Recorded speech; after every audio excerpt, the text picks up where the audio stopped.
Hey guys, getting this out probably just a little bit later than we needed to, but I had a cold last week, so it was pretty tough to talk. And actually just got back from the Kansas Monster Buck Classic in Wichita. Awesome show, huge whitetails. It's a great place. Had a good chance to meet up with some of you in the Midwest and talk to you, and it was a good trip. What we want to talk about today is a little bit of the pros and cons, whys and why nots for the Arizona Elk and Antelope deadline that's coming up on February 12th. The one thing I'll tell you right off the bat is if you have a chance, I was actually the main author for the application strategy that was just released by Go Hunt. So if you guys have not seen GoHunt.com, check it out. It's a massive, awesome resource. There's nowhere else you can get this much information about every specific state, unit, draw, odds, all sorts of different information related to it, and they produce application strategies. I was fortunate enough to get asked to write a couple of them for them just recently. So if you haven't already, go check them out and get a membership. It's great. It's definitely the best investment for research-oriented guys that I've ever found. Recap on kind of what I wrote there, and just to kind of put it in words. Arizona elk hunting changed, applying in Arizona changed in 2016 dramatically. What was happening is prior to that, there's an up to 10% rule for non-residents. Well, they set aside 20% of the tags for the max point pool, and that non-resident quota was often getting hit in that max point pool for the more premier units or premier season dates across the state for both Arizona antelope and for the elk. So when you applied and you didn't have max points, unfortunately at that time you had a 0% chance of drawing any of those tags. There was no chance you were going to even have a crack at it. So a lot of guys were not applying for Arizona, and as a solution to that, Arizona went ahead and said, okay, here's what we're going to do. 50% of the tags are going to guaranteed be in the random drawing. So if there's 10 tags total available to non-residents, 5 of them can come out of the max point pool, but guaranteed at least 5 will come out of the random drawing. So it doesn't mean for sure that all 5 of those will come out and be non-resident. It's residents and non-residents go into the same draw for that max point pool, and if in fact half of the allotted non-resident tags get met in that max point pool, then that's where it's capped, and then the other half will be in the random. If it doesn't end up happening where all of those non-residents come out in that max point drawing and they finish that segment of the draw, you could end up with essentially the other half. You could end up with all 10 of them being in the random drawing. It's unlikely, especially in the premier units, but it could happen. So what really the big change and what you need to know is, starting in 2016, even for the very best tags in Arizona, you have a chance at drawing. It's very low chance in some of the more premier units and premier hunts, but you do in fact have a chance.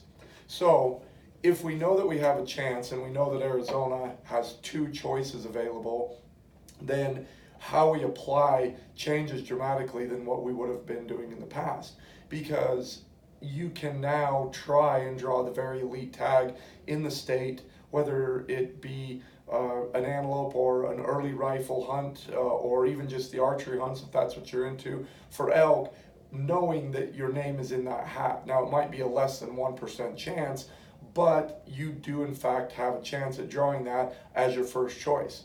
Now, depending on what your goals are and depending on what the agenda is around that Arizona elk application, my recommendation is that we try and target a hunt that has a much more realistic finish line wrapped around it. Often we're going to find these away from the rut. We're going to find them in maybe some of the less than ideal or premier units, but the late rifle hunts, some of the late archery, I mean, better be kind of a pretty intense archer to take that on, but they do exist, and then some of the late muzzleloader hunts. So there are options no matter what your passion is for weapons. If we'll look as far, farther away from the rut, and look in some of these areas that they are, or hunts, not even necessarily areas, but hunts that they're offering more tags in. It seems to be that Arizona's point system has matured enough that particularly on those later season dates, the number of points is a bit of a plateau. You're seeing fairly consistent finish lines. It doesn't mean that there isn't a creep there. There is, but it's not creeping every single year. So there's our opportunity. That's a finish line that we can get started with, and it may take a number of years, but at some point we could in fact hit a finish line and be in the max point pool. So if we go back on our first choice, and we know that we're trying for, say, an early rifle hunt, that whether we have 0 points or we have 20 points, we still have a less than 1% chance of drawing that tag, then we lose nothing by drawing our second choice and going for that more realistic chance on the second choice, because we're going to go hunting. We're going to go hunting more often, and yet even on the year after we've drawn one of those tags, we go right back into the draw. We put that premier selection as our first choice again, and we truly didn't lose any ground. If in 20 years you still have a less than 1% chance of drawing, then what did we lose by just applying for those? We didn't lose anything. Meanwhile, we gained a whole lot because we picked something with a realistic goal around it, and we in fact went hunting. So in a nutshell, that is elk. Now, there are different units that have better drawing odds and sooner finish lines, and can get you in that max point sooner than later. If you're interested in going to Arizona sooner than later, definitely give us a call and let's talk about what these units are and how it works and what to expect. Some are in great areas, some are in the more obscure areas, areas that don't have such a high elk density, but maybe a chance at still the kind of bull that you are trying to hunt when you go to Arizona. So let's move on to antelope. Antelope is in a little bit of a different box than the elk, and the biggest reason for that is just that overall there is a lack in antelope tags. There's very few across the board. Unit 10 ends up having potential of 10 non-resident permits each year, 5 in the random, 5 in the max point pool more often than not. Outside of Unit 10, there's 1, 2, maybe 3 non-resident permits potential in each one of these categories.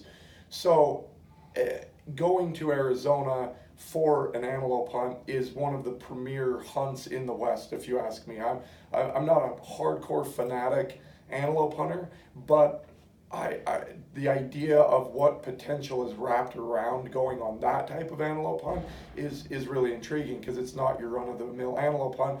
And pretty much any unit in the state has not only a chance at an 80-inch goat, in my opinion, but something even much better than that. So it's some are better than others, obviously, but every unit has just fantastic potential around it. So when we apply there, none of those, given what we just talked about, ever truly have a finish line associated with them. So you either need one of two things to make that a worthwhile investment.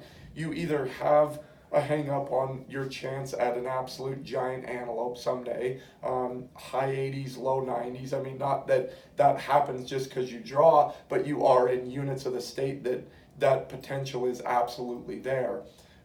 So you're either hardcore on antelope, and that's the goal, or more often than not, if we're going to be applying for Arizona for any other reason, we're going to be buying that $160 hunting license, and then at that point it's $15 an application for each species after that. To not invest an extra $15 at what that hunt could be, I'll leave it up to you, but you can get where I'm going. Like, it's a normal train of thought that if we're going to have to buy a hunting license, then we should be applying for all species of interest. So if whether we're applying because of the desert bighorn or because of the elk or because of the mule deer or coos deer or whatever it is, it's not it's a normal train of thought to say let's get the most value we can out of that hunting license and apply for all species of interest. Some guys, antelope is just more of a check the box kind of species, and if that is the case, then there are much better places to invest your money. We can go to Wyoming as often as we want. We can go to New Mexico as often as we want. But if we're buying that hunting license for a few extra dollars, it probably makes sense to get in that because of how elite the opportunity is when it actually happens. So that's Arizona in a nutshell, guys. I guess one thing I would add to that is kind of an overlying message in my Go Hunt article that you can read if you get on there is personal opinion. 2018 for elk hunting in most of the western United States was a throwaway year. If you had an elk tag in 2019, I apologize. It was probably not an ideal situation for you. The main reason I believe that is because of poor antler growth. We've been having drought conditions anyways. 2019 was an excessive drought year, and so you have coming into 2019 an age class of bulls that normally would have been harvested last year because they would have been in that, the right age class, typically the right antler class, whether it's 320s or 380s, whatever unit you were on, it just didn't end up getting those bulls to their maximum genetic potential. It just didn't. Everything seemed to be quite stunted. And when I've seen that in the past, a lot of bulls that normally would have been taken because they were the right bulls got passed because they were the right age class but not the right antler size. And it just lends itself to where, especially in Arizona, we're seeing a pretty high snowpack already in a lot of those mountains. They've been getting fantastic weather conditions. I definitely think they need a little more. It needs to kind of continue in the spring, but if it does, we're heading into, I believe, a banner year for Arizona elk. I think we're going to see the same thing in Utah, New Mexico, and Nevada, but if you are in a position that you could go hunting or you've been point only application, if there ever was a year to roll the dice and try and make 2019 happen and try and get a little bit lucky, I really believe that you're going to see some above average bulls coming out of pretty much all of the units in Arizona in 2019 because they're a year older than they normally would be, and we're getting all of the right moisture to allow them to manifest to their best genetic potential. So keep that in mind when you're trying to put your hunt plan together and what you're going to be applying for and what you're not going to be. You're going to see the results of Arizona fairly early in the season. So if you have other plans, backup plans, you're going to have an idea of what happened there before you would need to commit to a whole lot of the other stuff. And like I say, 2019 is really shaping up to be it has all the potential to be a really fantastic year. So if you have any more questions, you want to talk about specific units, talk to us about helping you get applied. We'd love a chance to. We sure appreciate you watching these videos. We hit 100 views on our last Wyoming deadline video. I hope you guys are enjoying these. Follow us, subscribe to our channel. Check us out on Instagram at We Are The Draw, and our Facebook page at Facebook/WeAreTheDraw. We'll probably cover sheep, moose, goat, and bison in Wyoming next. I'll try and get that video up here shortly. Until then, we'll talk to you guys soon. Thanks. Bye.